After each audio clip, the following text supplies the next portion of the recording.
13 roads. Here is a tale I have not yet forgotten.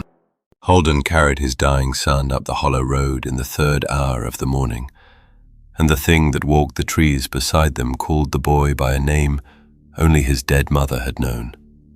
The boy could hear it. Halden could hear nothing, only the horse and the wind and the small wet catch at the top of his son's breath that the wasting fever puts in a child's lungs in the last week. At the 3rd turn of the road, where the old prayers said the road's claim on a traveller was supposed to break, the thing was still keeping pace. By the time Halden reached the Pale Sister's door 12 hours later, the boy he set down on her cot was breathing and warm and smiling, and not his son. He carried him home anyway. He is still carrying him. I sat across from Halden in the kitchen of a house in Stillwater 22 years after the ride. The man who was not his son was in the yard driving a fence post into the frozen ground with steady, careful hammer blows. He was 29. He had dark hair and a chipped front tooth and a quiet, kind voice. His wife was in the next room and was pregnant with their 2nd child. Halden had not flinched from him in 22 years. Halden had also never said the name. This is the ride. This is what the father heard, and what the boy heard, and what the hollow road did, and what the road has not stopped doing since. The wasting fever had been on Tomek since the 11th week of winter. By the 3rd week of the fever, he was a child made mostly of bone. Stillwater was a poor village, 40 houses, 1 priest, a midwife who was 80 and could no longer see, a barber who pulled teeth, and no healer. The road from Stillwater that bent west toward the city would take a man and a sick child 3 days at a fast walk, and 4 if he carried. And 3 days was the difference between Tomek living and Tomek being a small thing carried back. The road that bent north was shorter, a day and a half if a man rode hard. The road that bent north was the hollow road. You have heard of the hollow road. You have heard, probably, the kind of thing parents say about it after a child is gone, that the road takes children who walk it alone, that the road's name is the name of the empty place at the back of a parent's chest after. What you may not have heard is that at the end of the hollow road, in a stone cottage in a stand of pale birch, lives the Pale Sister, a healer the priests will not name, who takes no payment, who does not turn anyone away, and who has, in the long memory of the country, never failed to cure a wasting fever in a child who reached her door alive. Halden knew the road's reputation. He had grown up hearing it.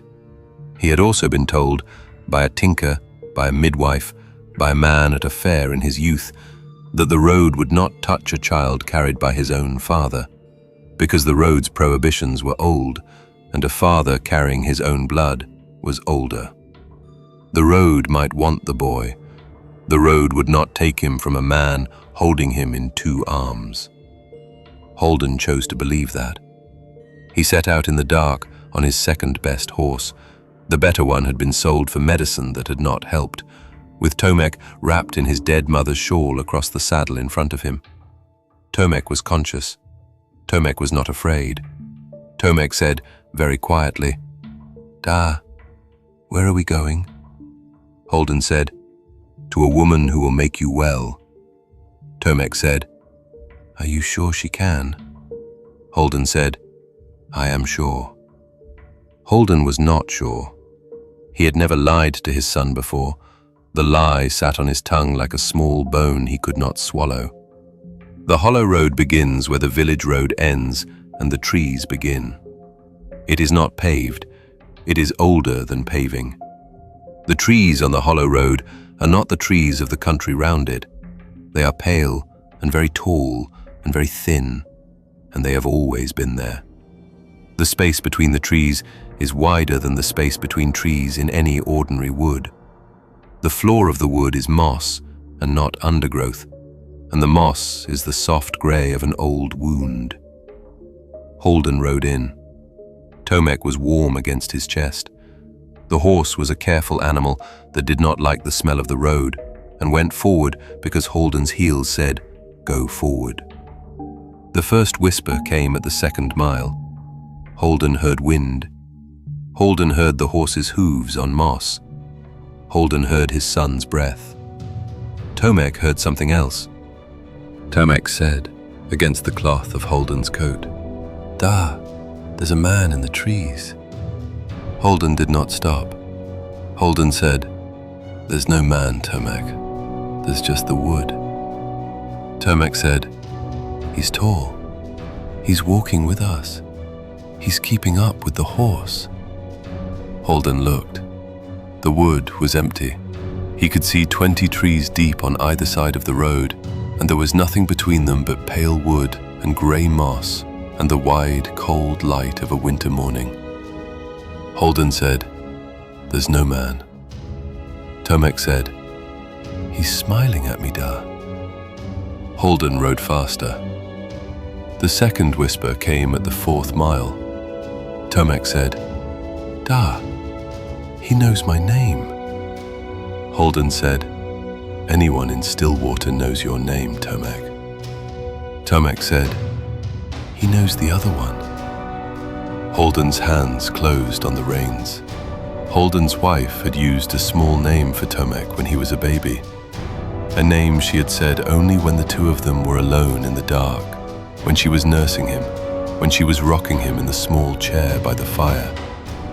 She had died of childbed fever in the 2nd year and had taken the name with her. Halden had not heard the name in 5 years. Halden had never spoken it. Tomek said, "He just used it." Halden whipped the horse. The whip was not in his hand for himself, and not for the horse, really. It was in his hand because he could not, riding, put a hand over his son's ear, and he did not know what else to do with the hand. The horse went faster. The trees went faster. The road, which had been straight, began to bend. Tomek said, "Da, he's not behind us. He's beside us. He's keeping the same speed." Halden said, "Don't look at him, Tomek. Keep your eyes on me." Tomek said, "He says you can't hear him because you aren't dying." Halden made a sound that was not quite a word. The road bent again. The 3rd turn was near. The 3rd turn came at the 6th mile. Halden took it at a full gallop. The horse stumbled, recovered, drove on. The trees were a pale blur. Tomek was very quiet against his coat, and very warm, and very light, fever light, the way a child is light when there is more fever in him than child. After the 3rd turn, Halden listened for his son's voice. Tomek said, "He's still beside us, Da." Halden said, "He can't be." Tomek said, "He's smiling. He says you and he have always known each other. He says he was a friend of my mother's. He says he has been waiting for me a long time." Halden did not slow until the trees ended. The Pale Sisters' cottage stood in a clearing of grey moss at the end of the road, in a stand of pale birch, with smoke rising from the chimney in a single white line. The Pale Sister was already at the door, a small woman in plain wool, her face hidden in a long hood, her hands folded. Halden swung down with Tomek in his arms. Tomek was breathing. Tomek was warm. Tomek was opening his eyes. The Pale Sister took one look at the boy. She said, "Bring him in." Halden brought him in. He laid Tomek on the cot by the fire. The Pale Sister sat beside the boy. She did not touch him for a long minute. She looked at his eyes. She looked at his fingernails. She listened, with her ear very close to his mouth, to the small sound of his breath. She said, "His fever is broken." Halden said, "Thank God." The Pale Sister said, "There is no fever in him." Halden said, "He will live." The Pale Sister said, He will live, yes. He will live a very long life. He will be a kind man and a careful man. He will marry.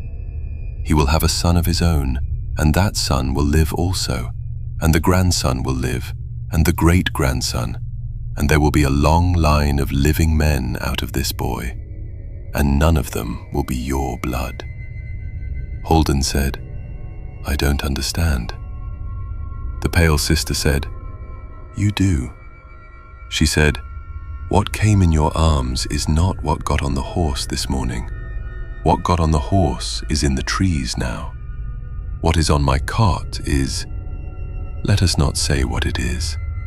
Let us say what it will do. It will be kind to you.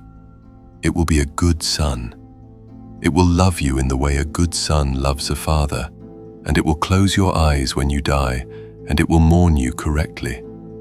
It will not remember the small name your wife used in the dark, because that name is now in the trees with your son.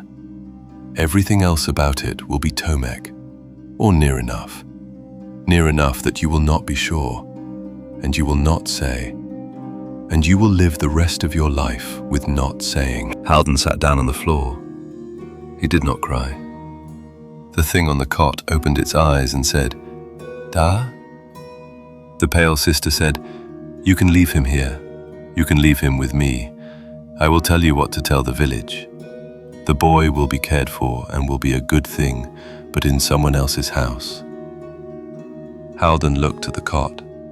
Halden looked at the door. Halden looked at the small, bright face of the thing that looked like his son, looking at him with his son's eyes and his son's smile and his son's curl of dark hair on the forehead. Halden said, I want to take him home. The pale sister said, I thought you would. Halden took the boy home.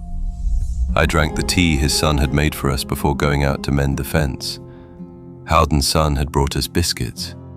He had touched his father's shoulder as he passed. Halden had not flinched. Halden said, He has been a good son. I said, Yes. Halden said, He has never given me a reason. I said, No. Halden said, I have not said the name. I have never said it, not even to his mother's grave. I said, I know. He drank his tea. He said, Do you think the real one is still in the trees? I said, I think so. He said, Do you think he is still 7? I said, I think the road keeps them at the age they were taken. I think he is still 7. I think he is still very cold. Halden put down his cup. He looked through the window at the yard where the man who was not his son was driving a post into the frozen ground. He said, Wanderer, when you walk the hollow road again, if he is in the trees, if you hear him. I said, Yes. He said, Tell him I am sorry I rode past. He said, Tell him I have not forgotten the name. I have walked the hollow road 4 times since. I have not heard him. The trees stay quiet for me because I am not dying and because I do not carry a child in my arms. I do not know what would happen if you did.